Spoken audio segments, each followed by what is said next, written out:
আপনারা যারা নিজের পছন্দ মতো ভিডিও তৈরি করে এডিট করে আপনার পেজে ছেড়ে দিতে চান, তো আজকের ভিডিওটা তাদের জন্য। আমি যে ভিডিও অ্যাপস দিয়ে ভিডিও এডিট করি সেটা হচ্ছে ইনশুট অ্যাপ। তো আপনি এখানে ইনশুট অ্যাপসটিতে ক্লিক করবেন। আপনাদের ফোনে যদি না থাকে তো আপনারা প্লে স্টোর থেকে ডাউনলোড করে নিয়ে নেবেন। তো আমি এখানে ইনশুট অ্যাপস চালু করার পর আমি ভিডিও অপশনে চালু করব। তো ভিডিও অপশনে চালু করার পর আমি এখান থেকে আমার পছন্দের ভিডিও নেব। তো এখান থেকে আমার পছন্দের ভিডিও দুটোতে মার্ক করার পর এই টিক চিহ্ন অপশনটিতে ক্লিক করব। টিক চিহ্ন অপশনটিতে ক্লিক করার পর সর্বপ্রথম আমার কাজ হচ্ছে যে ইনশুট লেখাটি আছে সেটাকে রিমুভ করা। তো এখানে ক্লোজ অপশনে চাপ দেবো, ফ্রি রিমুভে চাপ দেবো, তারপর এটি রিমুভ হয়ে যাবে।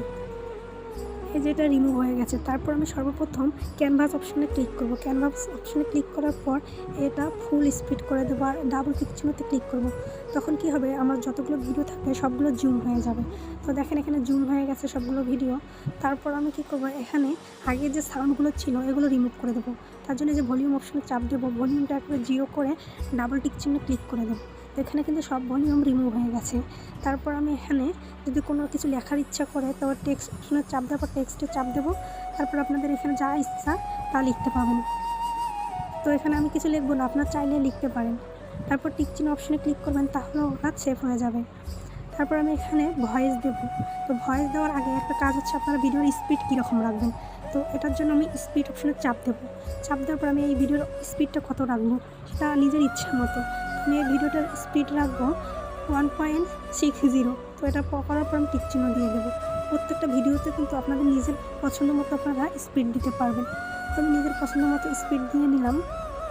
তারপর আপনার কোনো ভিডিও যদি কাটার ইচ্ছা থাকে যে সামনের অংশটুকু কেটে দেবো কিংবা পেছনের অংশটুকু কেটে দেবো, তার জন্য আপনাদের ভিডিওতে ক্লিক করতে হবে। এই যে অপশনটা দেখছেন, এটা চাপ দিলে কেটে যাবে, এটা সামনের হোক বা পিছনের হোক। আমি এখানে কেটে নেওয়ার পর তারপরে কাজ হচ্ছে ভয়েস দেওয়া। ভয়েস দেওয়ার জন্য আমি এখানে সর্বপ্রথম মিউজিক অ্যাপসটি চালু করব। মিউজিক চালু করার পরে যে রেকর্ড অপশনটি আছে এই রেকর্ড অপশনে ক্লিক করব। তারপর এই লাল গোল চিহ্নতে ক্লিক করার পর 3 সেকেন্ড অপেক্ষা করতে হবে। এবং দেখেন আমার রেকর্ড কিন্তু চালু হয়ে গেছে। তো আপনারা এখানে ভয়েস দিবেন। ভয়েস দেওয়ার পর যদি আপনার ভয়েসে কোথাও ভুল হয় তাহলে ওখানে আটকাবেন এবং টিক চিহ্নতে ক্লিক করবেন। আপনার ভয়েসে যদি ভুল হয়ে থাকে আপনি এখানে কিন্তু কাট করে নিতে পারবেন, সেটা এখন তো আপনার ইচ্ছা। তারপর টিক চিহ্নতে ক্লিক করার পর এখানে ভিডিওতে ভয়েস দেওয়া শেষ। তারপর এটা সেভ করতে হবে। সেভ করার জন্য এখানে সেভ অপশনে ক্লিক করতে হবে, আবার সেভ অপশনে ক্লিক করতে হবে। তো এখানে 100% হইলে আপনার ভিডিওটা সেভ হয়ে যাবে। তো 100% হওয়া পর্যন্ত আপনি অপেক্ষা করবেন। এখানে 100% হওয়ার পর আপনার ভিডিওটি কিন্তু সেভ হয়ে গেছে। তো এখানে আপনি ব্যাক করবেন, তারপর আপনার ফটোস অপশনে চলে যাবেন বা অ্যালবামে চলে যাবেন যেখানে আপনার ভিডিওগুলো রেকর্ড হয়ে থাকে। তারপরে যে অ্যালবামে চাপ দিলাম, ফলে চাপ দিলাম।